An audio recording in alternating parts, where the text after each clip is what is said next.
Election roundup. Janasena అధినేత పవన్ కళ్యాణ్ పై Mudragada fire అయ్యారు. చంద్రబాబును సీఎంను చేయడానికే పవన్ ప్రయత్నం చేస్తున్నారన్నారు. కాపు యువకుల జీవితాలతో ఆడుకోవద్దని సూచించారు. సినిమాల్లో నటించండి, కానీ రాజకీయాల్లో నటించి యువతను పాడు చేయొద్దని హితవు పలికారు. కాపులకు రిజర్వేషన్లు ఇస్తామని గతంలోనే చంద్రబాబు చెప్పారని గుర్తు చేశారు. ఇచ్చిన హామీపై నిలదీస్తే తనను ఇబ్బంది పెట్టారన్నారు ముద్రగడ. ఇక దీనికి సంబంధించి మరింత సమాచారం మా ప్రతినిధి మల్లికార్జున అందిస్తారు.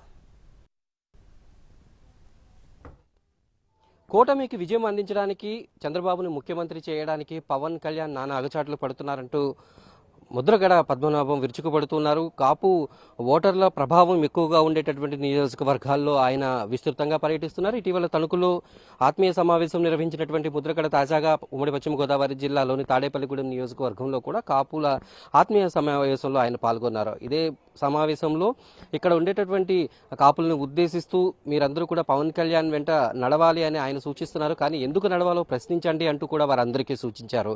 ఎందుకంటే ఇప్పటి వరకు కూడా కాపులకు సంబంధించినటువంటి విషయంలో ఏ విషయంలోనూ ఆయన స్పందించలేదు. అలాగే ఆయన్ని నమ్ముకున్నటువంటి కాపు యువత కూడా పెడదారిన పడుతున్నటువంటి పరిస్థితి కనిపిస్తోంది అని ముద్రగడ పద్మనాభం నిప్పులు చెరిగారు. అదేవిధంగా తను కాపు ఉద్యమాన్ని జగన్ ఉన్నంతకాలం, సీఎంగా ఉన్నంతకాలం ఎందుకు చేయట్లేదని ప్రశ్నిస్తున్నటువంటి పవన్ కళ్యాణ్ తనకి అన్యాయం జరిగినప్పుడు, తనకి అవమానం జరిగినప్పుడు చంద్రబాబు పక్కనే ఉండి ఎందుకు స్పందించలేదు అంటూ ఎక్కడికక్కడ నిలదీస్తూ వస్తున్నారు. అలాగే ఎక్కడైనా సరే ఆ కాపు ఓటర్లు కనుక ఓట్లు వేస్తే, ఇప్పుడు కూటమికి ఓట్లు వేస్తే అవి ఎవరికి లాభంగా ఉంటాయి అనేటటువంటి విషయాన్ని చాలా నొక్కి చెప్పడం జరుగుతుంది. అలాగే ఉమ్మడి పశ్చిమ గోదావరి జిల్లాలో ఉన్నటువంటి కాపులే కాదు, రాష్ట్ర వ్యాప్తంగా ఉన్నటువంటి వర్గాలందరూ కూడా ముఖ్యమంత్రి జగన్మోహన్ రెడ్డి న్యాయం చేస్తున్నారు, ప్రతి ఒక్క వర్గానికి న్యాయం చేస్తున్నారు, కేవలం కాపులను నమ్ముకుని మాత్రం రాజకీయాలు చేయట్లేదు అనేటటువంటి విషయాన్ని స్పష్టం చేస్తున్నారు. కానీ పవన్ కళ్యాణ్ వైఖరి ఇందుకు భిన్నంగా ఉంది అనేటటువంటి విషయాన్ని ఆయన సామాజిక వర్గానికి తెలియజేసేటటువంటి ప్రయత్నం చేస్తున్నారు. ఈ రోజు తాడేపల్లిగూడెంలో నిర్వహించినటువంటి సమావేశానికి పెద్ద ఎత్తున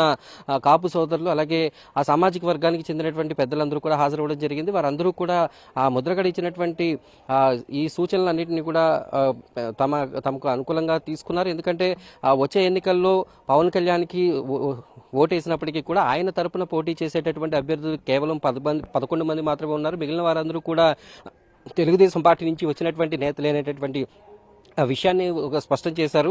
మొత్తానికి ముద్రగడ చేస్తున్నటువంటి వ్యాఖ్యలను చూసినట్లయితే ఎన్నికలు అయ్యే వరకు కానీ, ఆ తర్వాత కానీ ఆ పవన్ కళ్యాణ్ చేస్తున్నటువంటి రాజకీయాలను ఆయన ఎత్తి చూపే విధంగానే ఉంది. తాను కనుక ఒక 80 సీట్లు తీసుకుని ఉన్నట్లయితే ఖచ్చితంగా తనకి సపోర్ట్ చేసేవాడిని. కానీ కేవలం 20 సీట్ల కోసం, అది కూడా అందులో 10 మందికి పైగా తెలుగుదేశం పార్టీ నాయకులు ఉన్నటువంటి నేతలకు సపోర్ట్ చేయాల్సినటువంటి అవసరం లేదనేటటువంటి విషయాన్ని ఆయన స్పష్టం చేస్తున్నారు. అలాగే ఆ చంద్రబాబు గ్రాఫ్ కూడా పూర్తిగా పడిపోయినటువంటి సమయంలో పవన్ కళ్యాణ్ జైలుకు వెళ్లి మద్దతు పలకడం ద్వారా చంద్రబాబు గ్రాఫ్ మరింత పెరిగిందని, ఈ సమయంలో 80 సీట్లు పోటీ చేయాల్సి ఉంది, అలాగే పవర్ షేరింగ్ లో కూడా అవకాశం తీసుకోవాల్సి ఉంది అనేటటువంటి విషయాన్ని ముద్రగడ స్పష్టం చేశారు. అయితే వీటన్నిటినీ కూడా జనంలోకి తీసుకువెళ్లి పవన్ కళ్యాణ్ చేస్తున్నటువంటి ఈ రాజకీయాలను తిప్పికొట్టాల్సినటువంటి అవసరం ఎంతైనా ఉందని ముద్రగడ స్పష్టం చేశారు. తాడేపల్లిగూడెంలో జరిగినటువంటి సమావేశానికి పెద్ద ఎత్తున ఇక్కడ కాపు సామాజిక వర్గానికి చెందినటువంటి నేతలందరూ కూడా హాజరు కావడం, ముద్రగడ చెప్పినటువంటి ఈ వ్యాఖ్యలతో ఏకీభవించడం కూడా జరిగింది. మొత్తానికి ఎన్నికల వేడి ఒక పక్కన పెరుగుతున్నప్పుడు పవన్ కళ్యాణ్కి వ్యతిరేకంగా కాపు నేత ముద్రగడ పద్మనాభం చేస్తున్నటువంటి ప్రచారం ఖచ్చితంగా కూటమి అభ్యర్థుల్ని ఇరకాటంలో పెట్టేటటువంటి అవకాశం కనిపిస్తోంది. వీడియో జర్నలిస్ట్ కరిశ్రీనివాస్తో మల్లికార్జున, తాడేపల్లిగూడెం. ఉమ్మడి విశాఖ జిల్లా టీడీపీలో అంతర్గత కుమ్ములాటలతో పార్టీ సతమతమవుతోంది. మాడుగుల, పాడేరు నియోజకవర్గాల్లో హైకమాండ్ నిర్ణయాన్ని స్థానిక నేతలు ధిక్కరిస్తున్నారు. 2 స్థానాల్లో రెబల్స్ బెడద తలనొప్పిగా మారింది. రెబల్ గా బరిలోకి దిగుతానని ప్రకటించారు గిడ్డి ఈశ్వరే. మాడుగులలో 3 వర్గాల మధ్య వివాదాలు కొనసాగుతున్నాయి. రైట్, ఇదే అంశానికి సంబంధించి మరిన్ని వివరాలను విశాఖ నుంచి మా ప్రతినిధి రవిచంద్ర అందిస్తారు.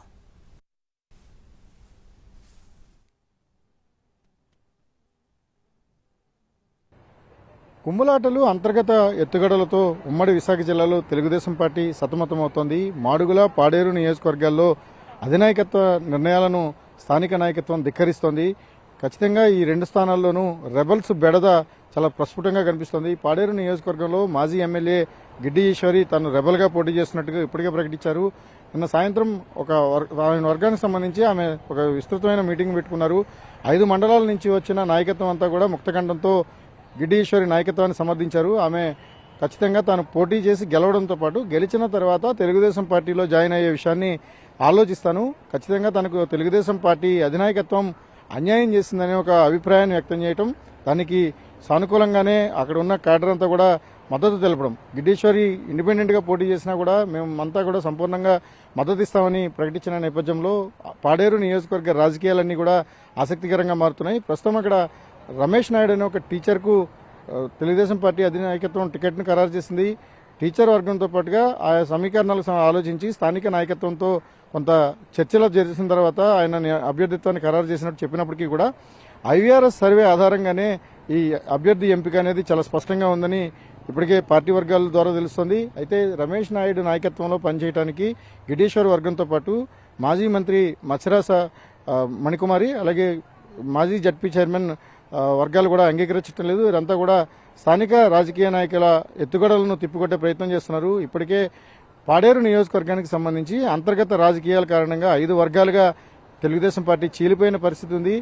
ఇక తెలుగుదేశం పార్టీ బలహీనతలు పెరుగుతున్న నేపథ్యంలో అటు వైఎస్ఆర్ కాంగ్రెస్ పార్టీ చాలా బలంగా తన నాయకత్వాన్ని పెంపొందించుకుంటూ వెళ్తోంది. ఇప్పటికే మత్స్యరాస విశ్వేశ్వరరాజును అభ్యర్థిగా ప్రకటించడంతో పాటు విస్తృతమైన క్యాంపెయిన్ కూడా చేస్తోంది. 5 ఏజెన్సీ మండలాలకు సంబంధించి ఇప్పటికే ఫ్యాన్ పార్టీకి బలమైన నాయకత్వం ఉంది, ఓటు బ్యాంక్ ఉంది. 2014-19 ఎన్నికల్లో వరుసగా 2 సార్లు అక్కడ వైఎస్ఆర్ కాంగ్రెస్ పార్టీ విజయాన్ని సాధించిన నేపథ్యం. ఈ క్రమంలోనే 2024 ఎన్నికలకు సంబంధించి గట్టి పోటీ ఇస్తారనుకున్న గిడ్డేశ్వరి తాను ఇండిపెండెంట్గా బరిలోకి దిగుతున్నట్టుగా చెప్పడం ద్వారా తెలుగుదేశం పార్టీకి మాస్టర్ స్ట్రోక్ ఇచ్చినట్టయింది. ఆమె ఖచ్చితంగా ఇండిపెండెంట్గా బరిలోకి దిగితే మాత్రం తెలుగుదేశం పార్టీకి సంబంధించిన ఓట్ల చీలికతో పాటు చీలిపోవడం అనేది ఒక ఎత్తు అయితే, అటు వైఎస్ఆర్ కాంగ్రెస్ పార్టీకి ఖచ్చితమైన అడ్వాంటేజ్ వస్తుందనేది రెండో అభిప్రాయం. ఓవరాల్గా గిడ్డేశ్వరి వర్గం ఇండిపెండెంట్గా బరిలోకి దిగినప్పుడు ఆమె అభ్యర్థిత్వాన్ని అందరూ ఆమోదిస్తున్నారు కాబట్టి ప్రధానంగా గిరిజనేతరుల ఓటర్లు చాలా కీలకంగా వ్యవహరిస్తారు. పాడేరు జిల్లా కేంద్రం, పాడేరుకు సంబంధించి మొత్తం 13 మండలాలకు సంబంధించిన నాన్ ట్రైబ్స్ అందరూ కూడా పాడేరులోనే ఉంటారు. అక్కడి నుంచే వారంతా కూడా రాకపోకలు సాధిస్తారు. వారి ఓటింగ్ అంతా కూడా పాడేరు నియోజకవర్గంలోనే ఉంటుంది. అంత కీలకమైన చోట నాన్ ట్రైబ్ ఓట్ అనేది చాలా కీలకం. వారు ఒక విధంగా ఎన్నికలను ప్రభావితం చేయగలుగుతారు కాబట్టి వారి ఓటు అంతా కూడా గిడ్డేశ్వరి వర్గం వైపు ఉంటుంది. ఒక విధంగా ఈ ఈక్వేషన్స్ అన్ని చూసుకున్నప్పుడు ఇక్కడ సింబల్ ప్రధానంగా ఎన్నికలు జరిగి తెలుగుదేశం వైఎస్ఆర్ కాంగ్రెస్ పార్టీ ఓరాహోరీ నడిస్తే ఒక లెక్క, లేకపోతే నేరుగా గిడ్డేశ్వరి తన అభిమానులు కావచ్చు, లేకపోతే ఆమె గడిచిన 5 సంవత్సరాలుగా ప్రభుత్వంతో పోరాడుతున్నారు. పార్టీ అక్కడ స్ట్రెంథన్ అవడానికి కానీ తెలుగుదేశం పార్టీకి బలోపేతం చేయడానికి ఆమె చేస్తున్న కృషిని కారణంగా చూసుకున్నప్పుడు గిడ్డేశ్వరి వర్గం చాలా బలంగా కనిపిస్తోంది. ఓవరాల్గా పాడేరు అసెంబ్లీ నియోజకవర్గానికి సంబంధించినంత వరకు ఒక రెబల్ అభ్యర్థి అయితే రెడీగా ఉన్నారు. అది కూడా మాజీ ఎమ్మెల్యే రూపంలో వచ్చారు. ఇక మాడుగుల నియోజకవర్గానికి సంబంధించి చాలా కీలకమైన పరిణామాలు జరుగుతున్నాయి. మాజీ ఎమ్మెల్యే గవిరెడ్డి రామానాయుడు టికెట్ నాశించారు. ఆయనకు సీటు వస్తుందా లేదా అనే ఉత్కంఠ కొనసాగుతోంది. ఇక్కడ పైలా ప్రసాద్ అనే ఎన్ఆర్ఐని ఇప్పటికే అభ్యర్థిగా అధిష్టానం ఖరారు చేసింది. అయితే పైలా ప్రసాద్ నాయకత్వాన్ని తీవ్రంగా వ్యతిరేకిస్తున్న వర్గాలన్నీ కూడా ఇప్పటికే 2 వర్గాలుగా చీలిపోయాయి. మాడుగులలో 3 వర్గాలు తెలుగుదేశం పార్టీలో కొట్లాడుకుంటున్నాయి. అంతర్గత రాజకీయాల కారణంగా ఇక్కడ పార్టీ పూర్తిగా బలహీనపడినట్టుగా పార్టీ వర్గాలు చెప్తున్నాయి. ఇప్పటికే గవిరెడ్డి రామానాయుడు వర్గం అయితే అధిష్టానం తీసుకున్న నిర్ణయానికి వ్యతిరేకంగా ర్యాలీలు, ప్రదర్శనలు చేస్తోంది. ఖచ్చితంగా పైలా ప్రసాద్ నాయకత్వాన్ని మేము సమ్మతించబోమని చెప్తోంది. ఈ ముగ్గురిని కాకుండా మరో అభ్యర్థిని బరిలోకి దించడం ద్వారా ఇక్కడ బలమైన నాయకత్వం పెంపొందించుకోవాలనే టీడీపీ ఆలోచన చేస్తోంది. డిప్యూటీ సీఎం బూడి ముత్యాల నాయుడు కుమార్తె ఈర్ల అనురాధ ఇక్కడ అభ్యర్థిగా ఉన్నారు. ఆమె మీద ఒక బలమైన అభ్యర్థి కావాలనుకున్నప్పుడు మాజీ మంత్రిని తీసుకెళ్లి రంగంలోకి దించాలని చూస్తోంది. ఈ దిశగా బండారు సత్యనారాయణమూర్తి పేరును ప్రముఖంగా పరిశీలిస్తోంది. ఆయన అభ్యర్థిత్వం దాదాపుగా ఖరారైనట్టుగా పార్టీ వర్గాల నుంచి వస్తున్న సమాచారం. దీన్ని అధికారికంగా ప్రకటించాల్సి ఉంది. ఒక విధంగా మాడుగుల నియోజకవర్గంలో ఉన్న అంతర్గత విభేదాలను చల్లార్చుకోవాలనుకున్నప్పుడు ముగ్గురు ఎవరైతే సీటు కోసం పోరాటం చేస్తున్నారో ఆ పోరాడుతున్న ముగ్గురిని పక్కన పెట్టడం ద్వారా అంతర్గత కుమ్ములాటలను తగ్గించాలి. వాటిలన్నింటినీ కూడా పూర్తిగా న్యూట్రల్ చేసి బండారు సత్యనారాయణమూర్తి నాయకత్వాన్ని కొనసాగించడానికి ముగ్గురిని అంగీకరింపజేయాలనేది ఒక ప్రయత్నం. అయితే రామానాయుడు వర్గం మాత్రం ఖచ్చితంగా తమకు సీటు రాకపోతే మాత్రం రాజీనామాలు చేసి వైఎస్ఆర్ కాంగ్రెస్ పార్టీలో చేరడానికి సిద్ధంగా ఉన్నామని ఒక సంకేతాలు ఇస్తున్నాయి. ఓవరాల్గా పాడేరు, మాడుగుల నియోజకవర్గాలకు సంబంధించి ఉత్కంఠ కొనసాగుతోంది. ఆ 2 నియోజకవర్గాల్లో తెలుగుదేశం పార్టీ ఊహించిన దానికంటే ఎక్కువ డ్యామేజ్ జరిగే అవకాశాలు కనిపిస్తున్నాయి. కెమెరామెన్ శ్రీధర్తో రవిచంద్రన్, టీవీ, విశాఖపట్నం. పల్నాడు జిల్లాలో టీడీపీ వైసీపీ నేతల మధ్య మాటల యుద్ధం కొనసాగుతోంది. ఇప్పటి వరకు అవినీతి ఆరోపణలపై సవాళ్లు ప్రతి సవాళ్లు విసురుకున్నారు. ఇప్పుడు గెలుపోటములపై ఛాలెంజ్లు చేసుకుంటున్నారు. నియోజకవర్గంలో గెలిచిన వాడే రాజకీయాల్లో ఉండాలంటున్నారు. మిగిలిన వాళ్లు రాజకీయ సన్యాసం తీసుకోవాలని ఇద్దరు నేతలు హాట్ కామెంట్స్ చేస్తున్నారు. ఈ సవాళ్లపై నియోజకవర్గంలో తీవ్ర చర్చ జరుగుతోంది. మరి పల్నాడు రాజకీయ సవాలులో గెలిచేదెవరు, రాజకీయ సన్యాసం తీసుకునేదెవరు? ఇక దీనికి సంబంధించి మరింత సమాచారం పల్నాడు నుంచి మా ప్రతినిధి కృష్ణ అందిస్తారు. పల్నాడు జిల్లాలో ముఖ్యంగా గురజాల నియోజకవర్గంలో ఇద్దరు కీలక నేతలు ఇక్కడ ప్రాతినిధ్యం వహిస్తున్నారు. ఇప్పుడు సిట్టింగ్ ఎమ్మెల్యేగా ఉన్న కాసు మహేష్ రెడ్డి, అదేవిధంగా మాజీ ఎమ్మెల్యేగా ఉన్న ఎర్రపతినేని శ్రీనివాసరావు వైసీపీ టీడీపీ నుంచి ఇద్దరు కూడా బరిలోకి దిగుతున్నారు. ఇప్పుడు తాజాగా గెలుపు ఓటములకు సంబంధించినటువంటి అంశం జరుగుతూ ఉంది. గెలుపు ఓటములకు సంబంధించినటువంటి అంశాన్ని ప్రధానంగా తీసుకొని ఏదైతే వ్యక్తిగత మేనిఫెస్టోలు పెట్టారో ఆ మేనిఫెస్టోల్ని కామెంట్లు చేస్తున్నారు, దాని మీద వ్యతిరేకంగా కామెంట్లు చేస్తున్నారనేటువంటి నినాదంతో టీడీపీ నేత ఎర్రపతినేని తీవ్రంగా స్పందించడం జరిగింది. ఖచ్చితంగా 2024లో జరుగుతున్నటువంటి ఎన్నికల్లో తాను ఓడిపోతే నేను రాజకీయ సన్యాసం తీసుకుంటాను, అదే కాసు మహేష్ రెడ్డి ఓడిపోతే రాజకీయ సన్యాసం తీసుకుంటాడా అనేటువంటి సవాల్ విసరడం జరిగింది. ఈ నేపథ్యంలోనే సిట్టింగ్ ఎమ్మెల్యే కాసు మహేష్ రెడ్డి కూడా ఆ సవాల్ను స్వీకరించడం, అంటే ఖచ్చితంగా 2019లో ఎర్రపతినేని ఓడించి ఇంటికి పంపించాను, మళ్ళీ ఇంకొకసారి 2024లో కూడా ఓడించి గుంటూరు పంపిస్తాను అనేటువంటి కామెంట్లు చేశారు. ఇద్దరి మధ్య వస్తున్నటువంటి రాజకీయ వేడి, రాజకీయ కామెంట్లు ఇప్పుడు నియోజకవర్గంలో హాట్ టాపిక్గా మారాయి. ఎవరి చేతిలో ఓడిపోతారు, ఎవరు రాజకీయ సన్యాసం తీసుకుంటారనేటువంటి చర్చ కూడా జరుగుతుంది. అయితే ప్రధానంగా ఇక్కడ గతంలో చూసుకుంటే 2014 ఎర్రపతినేని విజయం సాధించిన తర్వాత ఇక్కడ నుంచి అనేక కార్యక్రమాలు నిర్వహించానని చెప్పారు. ఆ తర్వాత 2019లో కాసు మహేష్ రెడ్డి ఎర్రపతినేని ఓడించి ఆయన విజయం సాధించారు. ఆ తర్వాత కూడా కాసు మహేష్ రెడ్డి కూడా అనేక అభివృద్ధి కార్యక్రమాలు చేస్తానని చెప్తా ఉన్నారు. అయితే జరుగుతున్నటువంటి నియోజకవర్గంలో జరుగుతున్నటువంటి సంక్షేమం, అభివృద్ధి ఒకలాగా ఉంటే జరుగుతున్నటువంటి దాడులు, రాజకీయ ఘర్షణలు రాజకీయాలను పల్నాడు రాజకీయాలను ప్రభావితం చేస్తూ ఉన్నాయని చెప్పుకోవచ్చు. ఇందులో భాగంగానే ప్రతినిత్యం ఇక్కడ వివాదాలు అయితే కొనసాగుతున్నాయి. అందులో భాగంగా ఇద్దరు నాయకులు కీలక నేతలు కావటం, ఇక్కడ ఫ్యాక్షన్ ప్రభావిత పరిస్థితులు ఉండటం, రాజకీయ నేపథ్యం కూడా ఫ్యాక్షన్ నేపథ్యం ఉండటం, ఈ నేపథ్యంలో ఖచ్చితంగా ఇద్దరు కూడా ఎవరు తగ్గని రీతిలోనే కామెంట్లు చేసుకుంటూ ఉంటారు. అయితే గతంలో అవి ఏంటంటే వ్యక్తిగత ఆరోపణలు లేదంటే ఇతరత్ర ఉండేవి కాదు. ప్రధానంగా నియోజకవర్గంలో జరుగుతున్నటువంటి అవినీతి, అదేవిధంగా జరుగుతున్నటువంటి దాడుల మీద ఉండేది.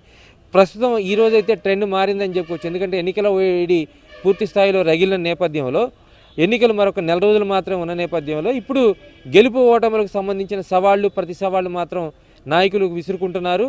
ఇక్కడ ఎవరు ఓడిపోతే వాళ్ళు ఖచ్చితంగా రాజకీయ సన్యాసం తీసుకోవాలని డిమాండ్ చేసుకుంటూ సవాళ్ళు విసురుకుంటున్నారు. అయితే ఇద్దరు సవాళ్ళను ఇద్దరు స్వీకరించిన నేపథ్యంలో ఇది గెలుపు ఓటముల తర్వాత కూడా ఇదే సవాల్ స్వీకరించి రాజకీయాల నుంచి తప్పుకుంటారా, లేదంటే ఆ సవాల్ను పక్కన పెట్టేస్తారా అనేటువంటి చర్చ కూడా ప్రస్తుతం పల్నాడు నియోజకవర్గంలో జరుగుతుంది. కెమెరా పర్సన్ మురళితో కృష్ణ, ఎన్టీవీ, పల్నాడు. ప్రకాశం జిల్లా ఒంగోలులో వైసీపీ టీడీపీ మధ్య ఘర్షణ ఉద్రిక్తతలకు దారితీసింది.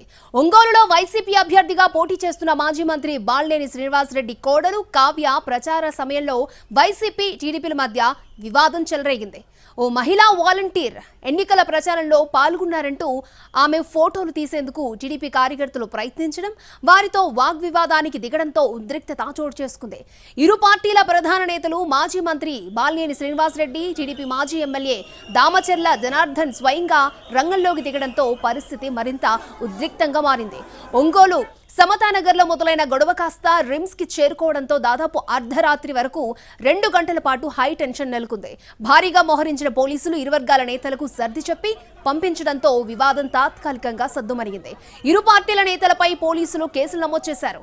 2 పార్టీలు ఎన్నికల కమిషన్ కూడా ఫిర్యాదులు చేసుకున్నాయి. ఇక ఇదే అంశానికి సంబంధించి మరింత సమాచారాన్ని మా ప్రతినిధి సురేష్ అందిస్తారు. ప్రకాశం జిల్లా ఒంగోలులో హైటెన్షన్ వాతావరణం నెలకొంది. టీడీపీ వైసీపీ శ్రేణుల మధ్య ఎన్నికలు సమీపిస్తున్న తరుణంలో ఘర్షణ చోటు చేసుకుంటుంటే ముందుగానే ఎన్నికల వేడి మొదలైంది. ఒంగోలుకు సంబంధించి వైసీపీ అభ్యర్థిగా పోటీ చేస్తున్న మాజీ మంత్రి బాలినేని శ్రీనివాసరెడ్డి తరఫున ఆయన కోడలు శ్రీకావ్య ఎన్నికల ప్రచారాన్ని ప్రారంభించారు. అయితే అదే సమయంలో సమతానగర్లో ఆమె ప్రచారం చేస్తున్న సమయంలో ఆమెతో పాటు మహిళా వాలంటీర్ ఉన్నారంటూ ఆమెను ఫోటో తీసేందుకు టీడీపీ శ్రేణులు ప్రయత్నం చేశాయి. అయితే ఆ మహిళా వాలంటీర్ రాజీనామా చేసిన తరుణంలో ఆమెను ఎందుకు ఫోటోలు తీయాలంటూ ఆమెతో పాటు వెళ్ళిన వైసీపీ శ్రేణులు వారితో వాగ్వాదానికి దిగారు. అయితే పెద్ద ఎత్తున అక్కడ చేరుకున్న టీడీపీ వైసీపీ శ్రేణుల మధ్య మాట పెరగడంతో ఘర్షణ చోటు చేసుకుంది. ఈ ఘర్షణలో పలువురు టీడీపీ వైసీపీ కార్యకర్తలకు గాయాలయ్యాయి. పలువురు వైసీపీ కార్యకర్తలకు సంబంధించి వారిని ఒంగోలు రిమ్స్కి తరలించారు.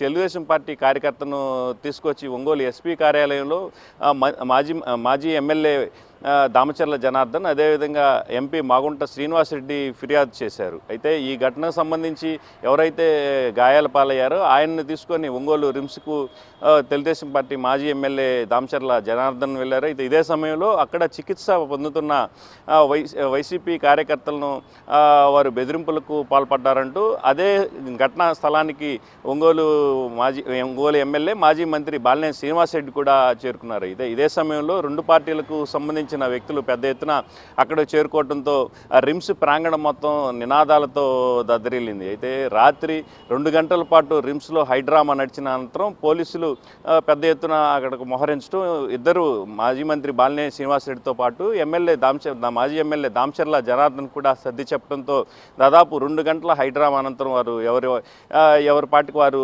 వెళ్ళిపోయిన పరిస్థితి. అయితే ఈ ఘటనకు సంబంధించి అటు వైసీపీ శ్రేణులతో పాటు టీడీపీ శ్రేణులు కూడా సీరియస్గా తీసుకున్నాయి. ఎన్నికల కమిషన్కు ఫిర్యాదు చేసేందుకు వెళ్ళారు. అయితే ఈ ఘటనకు సంబంధించి రాజీనామా చేసిన వాలంటీర్ సుప్రియ ఫిర్యాదు మేరకు దాదాపు 30 మంది వరకు తెలుగుదేశం పార్టీకి సంబంధించిన వ్యక్తుల మీద కేసులు నమోదు చేశారు. అదేవిధంగా తెలుగుదేశం పార్టీ ఫిర్యాదు మేరకు పలువురు వైసీపీ కార్యకర్తల మీద కూడా ఫిర్యాదులు చేశారు.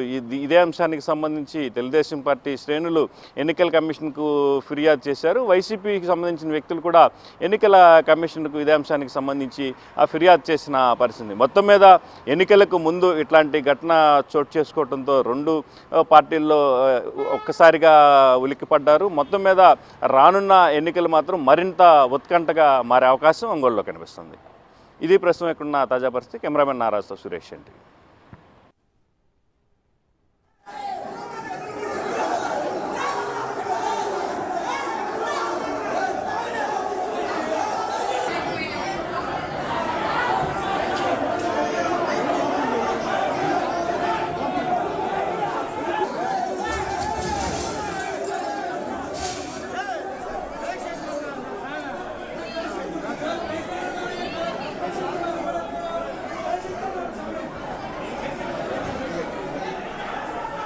ప్రకాశం జిల్లా ఒంగోలులో వైసీపీ టీడీపీ మధ్య ఘర్షణ ఉద్రిక్తతలకు దారితీసింది. ఒంగోలులో వైసీపీ అభ్యర్థిగా పోటీ చేస్తున్న మాజీ మంత్రి బాలినేని శ్రీనివాసరెడ్డి కోడలు కావ్య ప్రచార సమయంలో వైసీపీ టీడీపీల మధ్య వివాదం జరిగింది.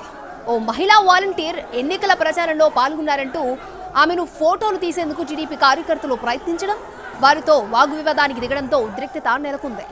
ఇరు పార్టీల ప్రధాన నేతలు మాజీ మంత్రి బాలినేని శ్రీనివాసరెడ్డి, టీడీపీ మాజీ ఎమ్మెల్యే దామచర్ల జనార్దన్ స్వయంగా రంగంలోకి దిగడంతో పరిస్థితి మరింత ఉద్రిక్తంగా మారింది. ఒంగోలు సమతానగర్లో మొదలైన గొడవ కాస్త రిమ్స్కి చేరుకోవడంతో దాదాపు అర్ధరాత్రి సమయంలో 2 గంటల పాటు హైటెన్షన్ నెలకొంది. భారీగా మోహరించిన పోలీసులు ఇరు వర్గాల నేతలకు సర్ది చెప్పి పంపడంతో వివాదం తాత్కాలికంగా సద్దుమణిగింది. ఇరు పార్టీల నేతలపై పోలీసులు కేసులు నమోదు చేశారు. 2 పార్టీలు ఎన్నికల కమిషన్కి ఫిర్యాదులు కూడా చేసుకున్నాయి.